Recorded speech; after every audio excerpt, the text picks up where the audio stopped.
Hello there. Happy 4th of July. Independence Day. In my mind, this Independence Day, for me personally, it feels like the most important celebration. Not only for our own nation and its freedom and the values that this country stands for, but I also want to say independence from media-driven narratives. Freedom from medical tyranny.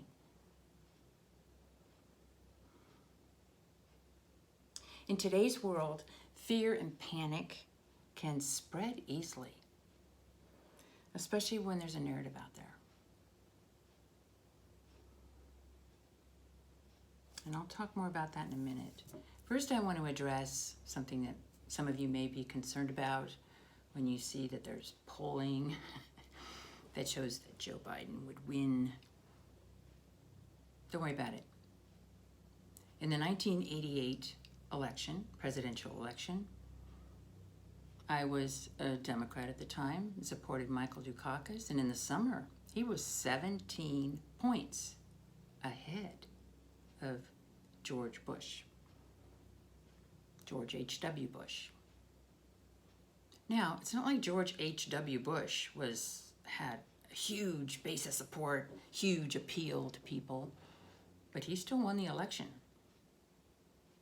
Here's another one that's very interesting, because as you know, in 1972, 18-year-olds got the right to vote.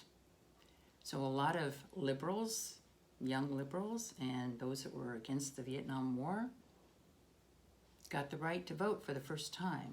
Now, you would think for more conservative types that could be kind of scary. But what happened? I was excited. It was my first election, and I voted for George McGovern, as did pretty much all the other young people that I knew. Nixon won, and I think I've heard the largest landslide victory ever. And remember, Nixon wasn't liked by everybody. He was called Tricky Dick, whatever. And he wasn't that appealing of a person. It's not like people loved him, but he talked about the silent majority. And the silent majority rose up, because if you think there's turmoil now, it was hugely, hugely worse in the late 1960s. I know, because I kind of thought everybody gets assassinated. I remember in 8th grade, that's Martin Luther King got assassinated, Robert Kennedy got assassinated, there were riots, there were this, there were that. There's the Vietnam War, where young people were getting killed. And there were bombs going off. There were all these radical groups. It was really pretty bad. So for today, not so bad. I still don't like it. But it's not so bad. Now, let me tell you something else about this election. I live in a very, as many of you know, I live in a very, very liberal left area.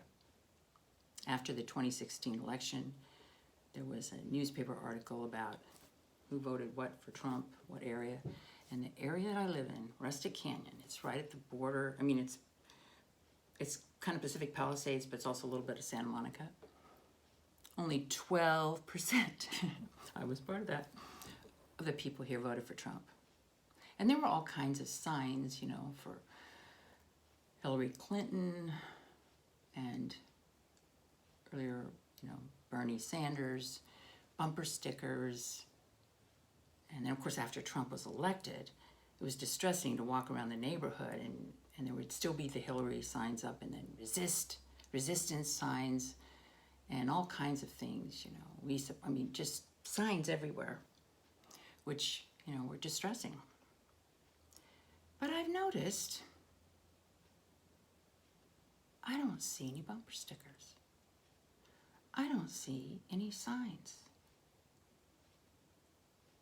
Now, I'm on the Santa Monica Canyon Civic Association board, which we're not meeting in person right now because of COVID. But there was like a panicked email that got sent, you know, and forwarded to all the members about the budget cuts for the police department. And there were not nice words said to Mike Bonin for Council District 11 for LA County. He's our district or council member. They were dismayed hugely that he voted along with Eric Garcetti to reduce the police budget, which means we won't have as much police here. And people were upset, very upset. And I'm thinking, I don't know, because I don't think these people love Trump. But I don't know, when you're talking about cutting the police, I think it's going to hurt the re-election chances of Eric Garcetti, of Mike Bonin, all these liberals in the area, and maybe Gavin Newsom, I don't know. And maybe they just won't, I don't know who else would be on the ballot, but there might be a protest vote they could put in because they don't want to give a vote to Trump. I don't know how that will go.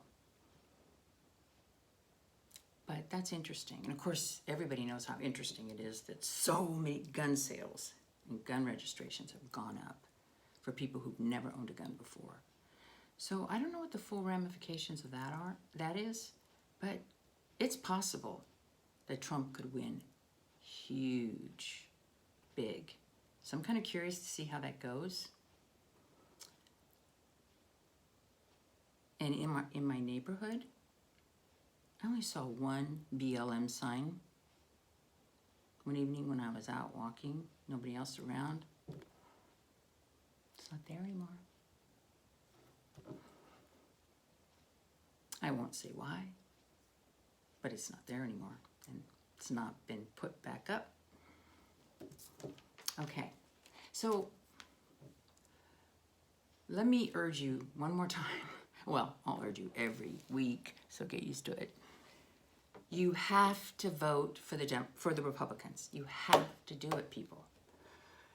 I mean, this idea, I'm a little disappointed in Michael Knowles. I like listening to him. He's a young guy, though. And he's, because Neil Gorsuch didn't didn't do what he liked on one of the Supreme Court cases. It's like, he says, you can't trust him. Like, he gets the whole group. No. Or there are some Republicans that have put forth certain things, and Tucker Carlson has brought this up and attacked them for it, and I like that. But that doesn't mean all Republicans are that way. You have to hold their feet to the fire, and possibly in the future when there's a primary, then you challenge them during the primary. But when it comes to voting, you have to vote for them, okay? Trump has to have a majority in the Senate, as he has now, a Republican majority, and he needs a bigger one, actually, and a Republican House majority, because they set the agenda, okay? We can hold their feet to the fire, but he has to have the numbers. I mean, all these people who just didn't do anything in 2018, or they voted for the moderate Democrat just to get some balance. Look what happened. Just endless investigations into our president. Endless, stupid stuff. So, vote straight ticket. When I was young, I was like straight ticket woman. I wanted to get more women in office. So I would say to people, no, I'm not a straight ticket Democrat. I'm a straight ticket woman. I would pretty much always vote for the woman. But now we have to vote Republican and get everybody out to vote Republican, and then hold their feet to the fire, and we have to hold their feet to the fire. So let me talk a little bit about in today's world.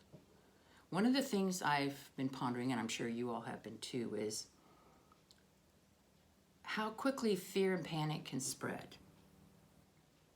Now, I'm going to bring up 3 things which I've mentioned before that aren't really problems, okay? In my view, looking at it, not a problem. But people are freaked out about it. One is the whole climate change issue. It's not a problem, period. That's what made me become a Republican, okay? I spent a lot of time looking into it.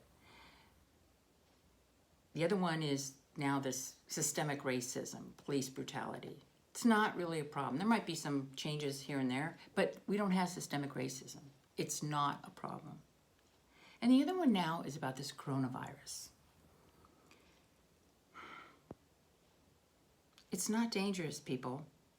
It's probably dangerous to people who are immune compromised, people who have comorbidities, people who have other problems. But it's very, I've been thinking a lot about the medical tyranny that's going on. That they use this as an excuse to take away our rights. I mean, it's so interesting. Put up signs, okay? One of the ways, they don't really have, nobody in the police force is going to do this. But in Santa Monica, the park where I go to, or at the beach, which I would be there today in protest, but I'm doing this video. So the signs for temporary no parking, July 3rd through July 6th. Well, think about that. 4th of July, Independence Day celebration. There's another motive there. They don't want us to celebrate this day. They want to diminish this holiday. Don't let them do it. Don't let them do it. And let me ask you this question, if you think it's a good idea to wear a mask. When does it end?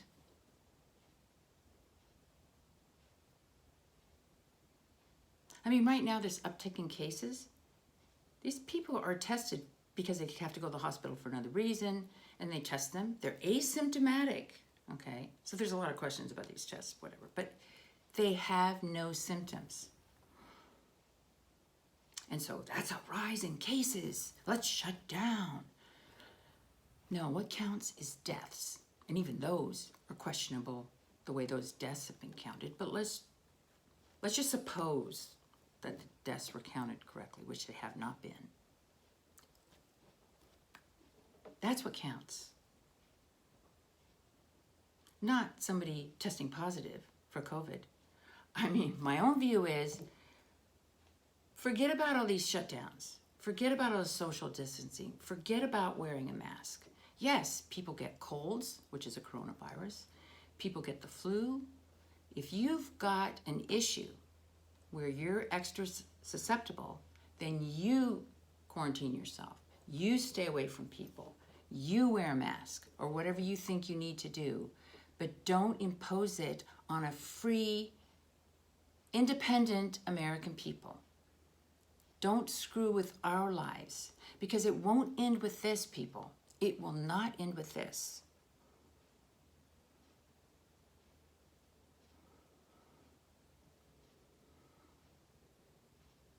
And here's the thing, and I talk about, well, things will get back to normal when we get a vaccine. Oh, really?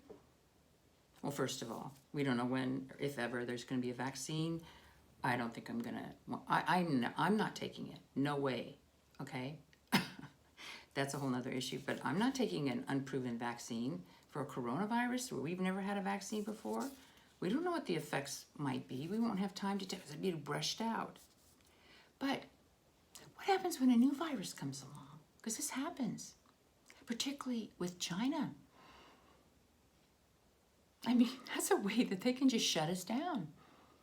Are you actually suggesting that the next time a virus comes around, that China can just let it loose like they did before they do anything? They fly the people out, and then the people have to shut down, or supposedly have to shut down. Everything comes to a halt until we get a vaccine.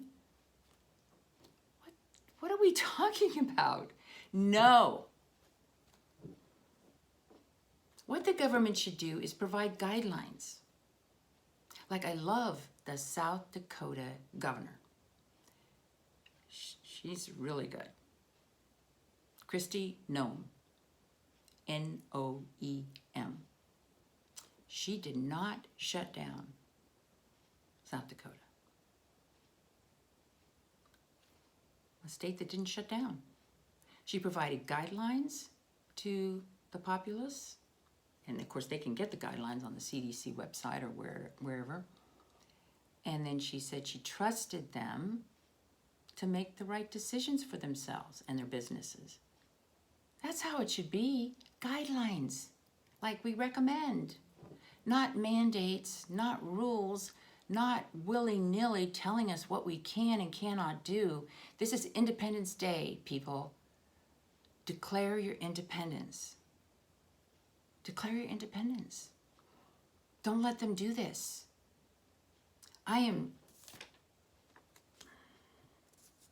Now, I don't have children, but I find the idea of children wearing masks, and children aren't even dying of this particular virus. They die of other ones, but not this one.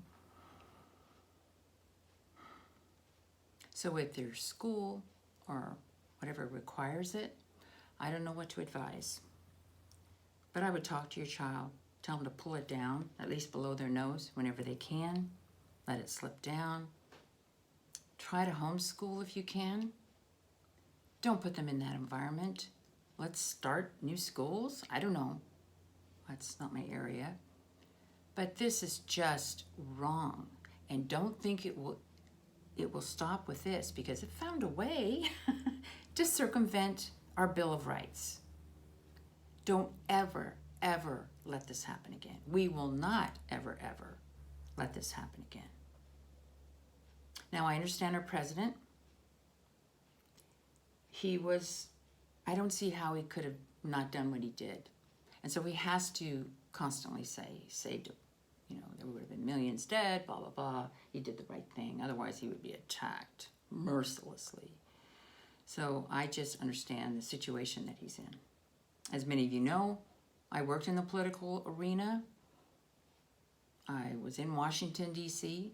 for over 2.5 years as a member of the Clinton administration working at the Pentagon. I apologize for saying this to those of you who know that ad nauseum, because I have new subscribers, and I want you to know that I've been involved in political campaigns, and I work next to politicians. The pressure, I testified before Congress, and I had to be very careful about what I said, very careful. You're not free. You're not free. So you have to read between the lines, okay?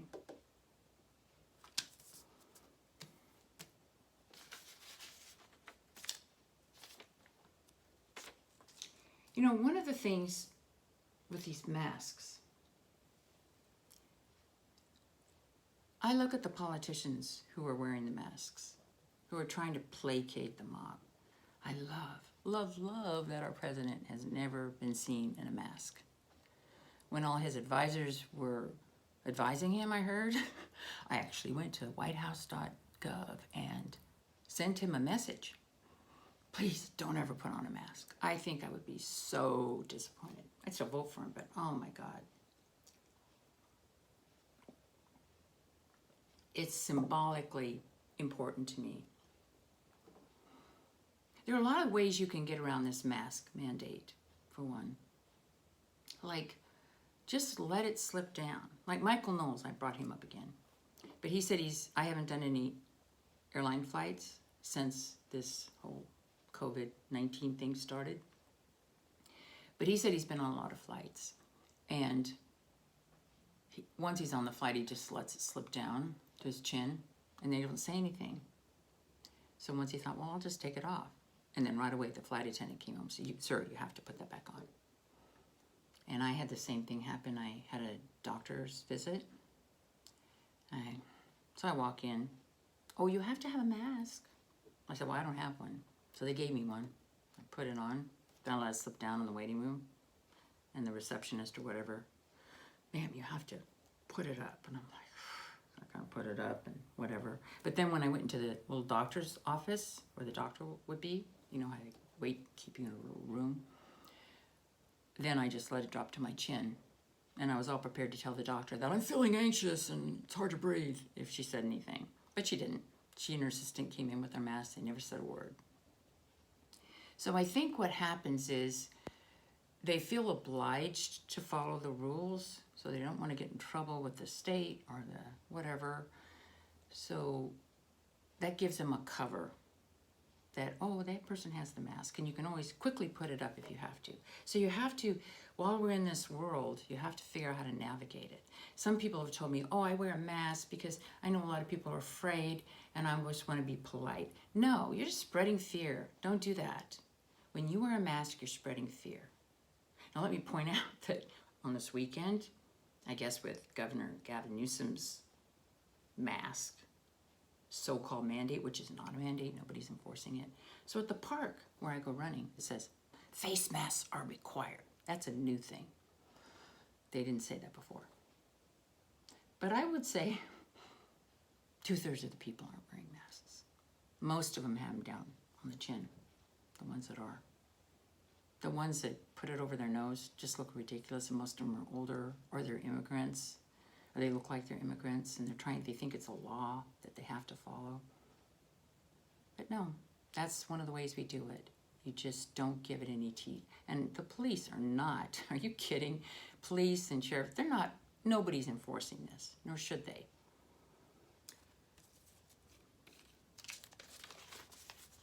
So I mentioned that we need to vote Republican.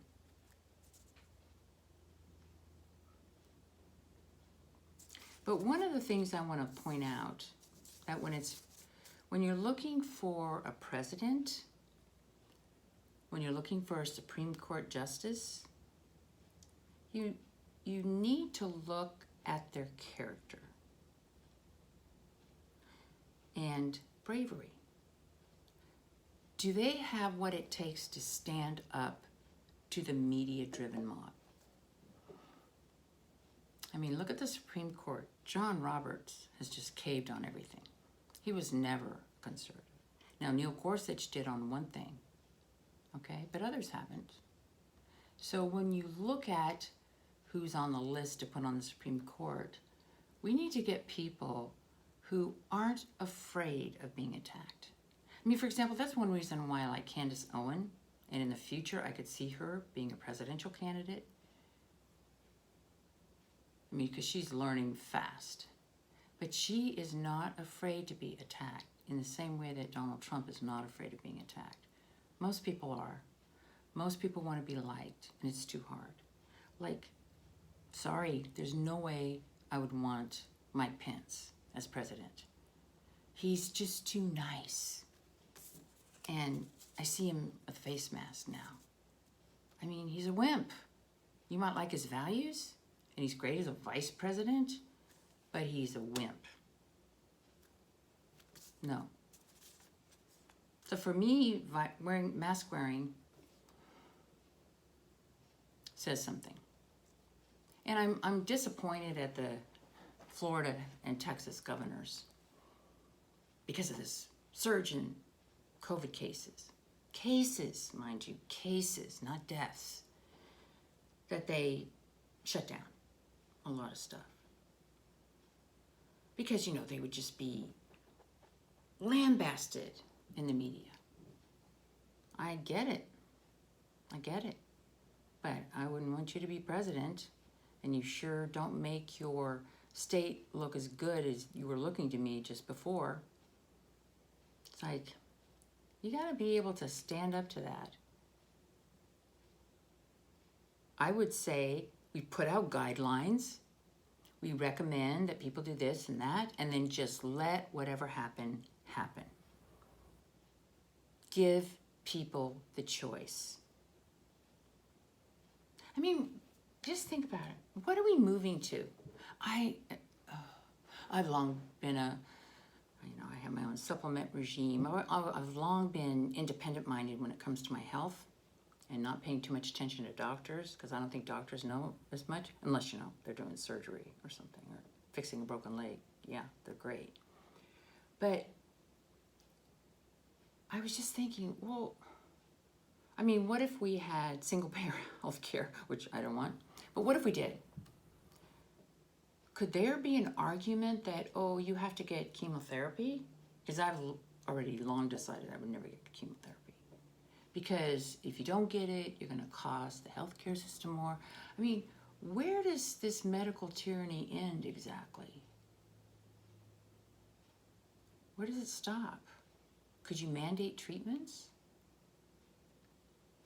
on the supposition, like I do no cancer screening. No cancer screening. I've looked into it. I don't think it's a good idea.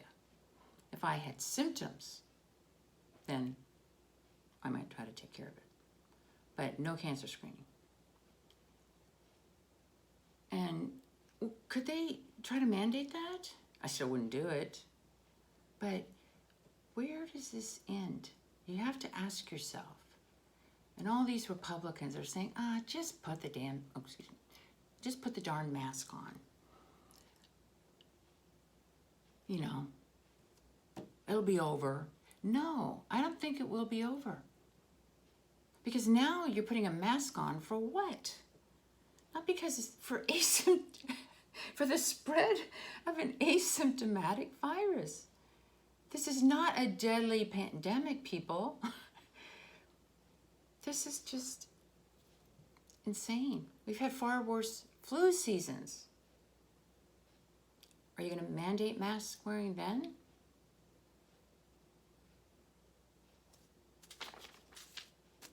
So there's been some talk about Tucker Carlson. I do like watching his show. And I think he's playing a very valuable role for us. Because he really talks about what we Republicans who support our president are thinking. And he voices what we are thinking. And he does it in a very good way. So there's obviously some talk about maybe Tucker Carlson for 2024. I don't think so. And I'll tell you why. Because you have to think about what is the skill set you need to be president. It's really the running of a large organization. So a governor actually is very good training. Being a governor is good training. Actually, being in the Senate or the House is not that good of a training. Not that good of a training. Being the head of a business is somewhat good training, but you have to have a steep learning curve because nobody gets up to speed right away. Being a talk show host is not. It's not. And why would you want to take him out of a role where he is extraordinarily valuable for us and put him in that role? No. No, let him continue to speak out. He's holding Republicans' feet to the fire, the ones that are too squishy. And it's having an effect, a very valuable effect. So that's my view about Tucker Carlson.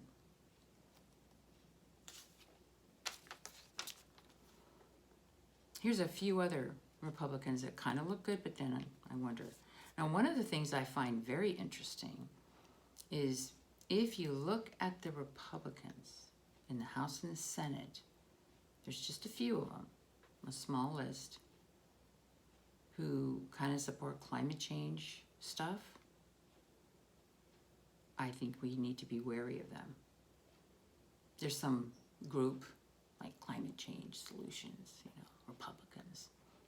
And one of those is Matt Gaetz, because I like him a lot. I like him. He's very supportive of President Trump, but he's on that. And I remember, because one of the things I want to point out is timing is very important. When something comes up, what else is going on? And what I mean is, this is not the time to talk about changing our holidays.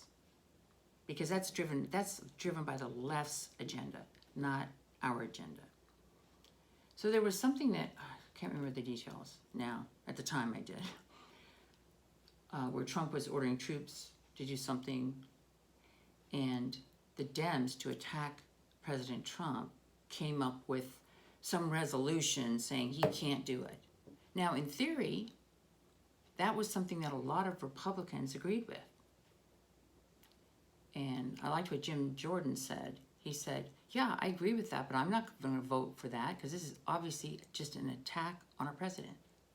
But Matt Gaetz apparently thinking, Representative Matt Gaetz, apparently thinking that I'm going to show my independence, okay, because I believe this, he voted with the Democrats. I thought, not good. timing is everything. Dan Crenshaw, the guy with the patch,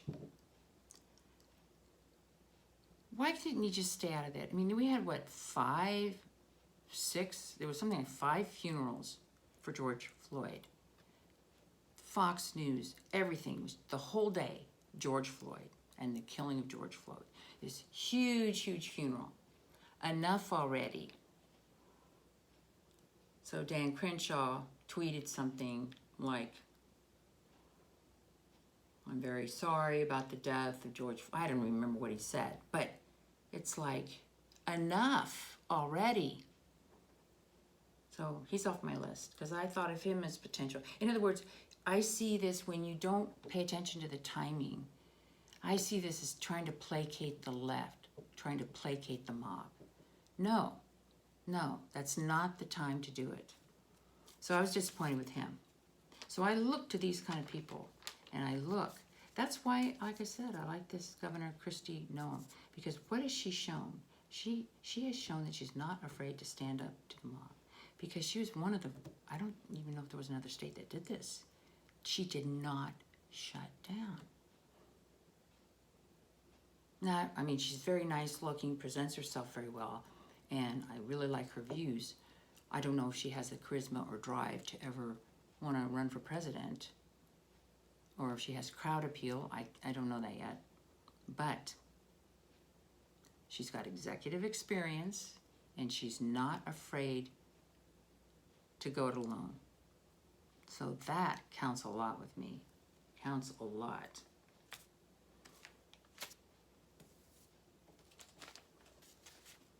And let me say something about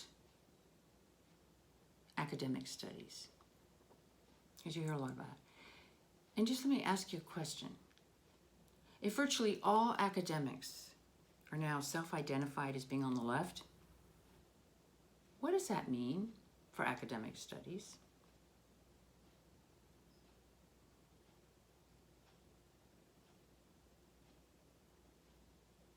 I no longer am impressed with academics. I'm just not.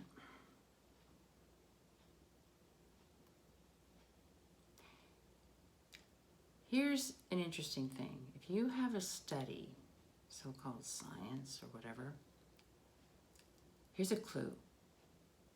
If at the end of the article that you're reading,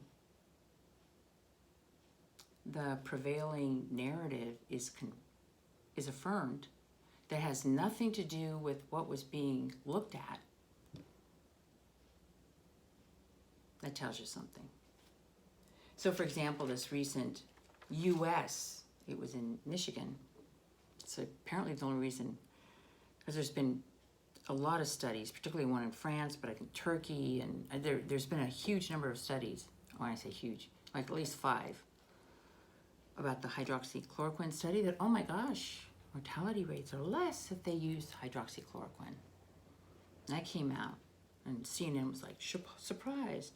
But I read what the researchers said. They said, well, this doesn't negate the other studies that have shown problems with hydroxychloroquine. I thought, why would they feel a need to say that? What's going on there? I used to notice that with climate issues a lot. So if somebody studied something that just looking at it did not fit the climate alarmism narrative, at the end of the paper, there would be a little paragraph saying, but climate change is real. I'm thinking, well, that wasn't what your study was about. Why are you even putting that in? It was like, in order to get that study published, you had to say that. It was bizarre. So that's always one clue. That's always one clue. So a simple example would be, I believe in eating eggs. Well, eggs have cholesterol. And I'm not saying that this happened, but it would be like saying, oh, eggs have been shown to be helpful to your health for whatever.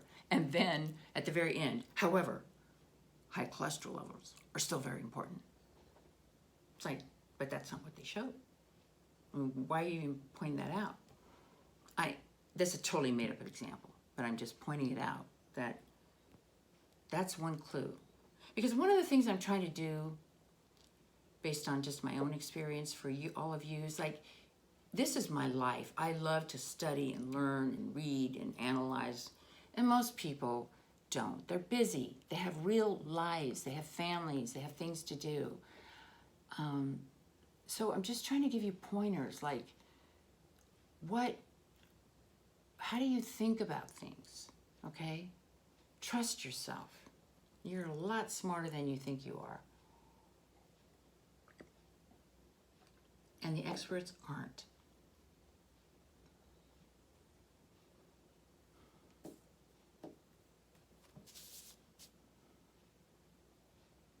And now one more thing.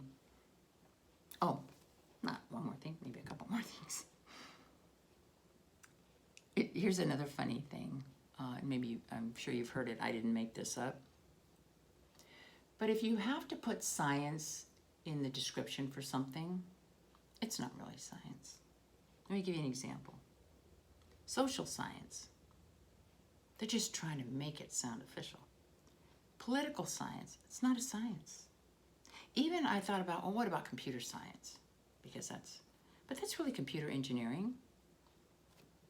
I mean, it's not really a science. Because real sciences don't have the word science in it. Astronomy, physics, biology, chemistry. They have just their own name. So when people say, I believe in science, well, what are they believing in? It's meaningless. It's silly. So, as you know, I walked away from the Democratic Party, and there are people in the Democratic Party still. And I think the real TDS people, Trump derangement syndrome, don't bother. But there are other people that I'm thinking, how do you get them, or how do they change their mind? You can't really get anybody to change their mind, but often there's one thing that opens their eyes. And if you listen to the walkway videos, that's often how it worked. So you start with one thing and you give that person time, because it's a big change to go from being a Democrat to, say, a Republican, or liberal to conservative. So you start with one thing that they start with one thing. You can't do that for them. And one crack in the door. And then over time, the rest will follow. That's what happened to me. There was an article in the Wall Street Journal, and it was talking about the next election and how important that climate change was to the next election. And I thought, I need to write. So I wrote and said, I'm a longtime Democrat, and I can't believe it, but for the first time in my life, I'm going to vote Republican, because in other words, it was exactly disputing what the article had said, that you're going to have a lot of people who are going to vote for Democrats because of climate change. And I explained that I'd been a Deputy Assistant Secretary of Defense in the Clinton administration, But I said that I've looked into the climate change. I gave a little story there. And for the Wall Street Journal at that time, I got like a huge number of likes and some comments. And one guy wrote something. Oh, and by the way, when I said it, it was just such a heavy-duty thought that I could actually, oh my God, I'm gonna vote for a Republican? I mean, that's how weird that felt. Weird, totally foreign. So I said, I don't know who I'm gonna vote for. Maybe Rand Paul, because he seemed like the least Republican of the Republicans. I just couldn't imagine. And I said, but I gotta vote Republican on this one issue. I mean, at the time I thought, I'll just vote Republican one time, get out of this Paris Climate Accord, and then I can go back to being a Democrat. But one guy wrote something about, you just wait. It's like peeling an onion. You're going to learn more and more and more. And I thought, what? But he was right. Whoever he was, it's exactly what happened. Exactly what happened. And now I'm a conservative, and I keep seemingly get more conservative. As you know, my number 25 weekly video, this is number 30, when I talked about, oh my God, I'm now pro-life. That's gotten, I put the walkaway hashtag, that's gotten well over 15,000 views. And that's why I have an uptick, apparently, in subscribers. But you have to give the person time. Don't rush them. But if there's one thing that really bothers them, that could be what makes them come over to our side. And it also could be enough to make them discouraged to not vote for Joe Biden. Which, Joe Biden, oh my God. That's a whole nother story. But anyway, I should stop. It's been... And let me say for all my wonderful people who comment, I am not able to answer all of them now and to comment. I read everything. And I'm very grateful for your comments. But one of the things in my health regime is I do not let myself sit too long. I'm constantly getting up, constantly moving around. I have to exercise. I exercise a lot. I try to stay in shape. I try to stay healthy. I keep up with all my things I have to do. And I also try to read and study. And I do like Twitter. Oh boy, I really like Twitter now. So I can't often just sit down and write.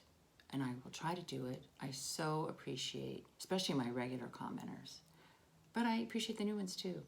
So please do leave a comment if you like this video. Or, yeah, if you don't like it, I don't want to hear your comment. Anyway, Angie, I'm coming at you. Okay, bye.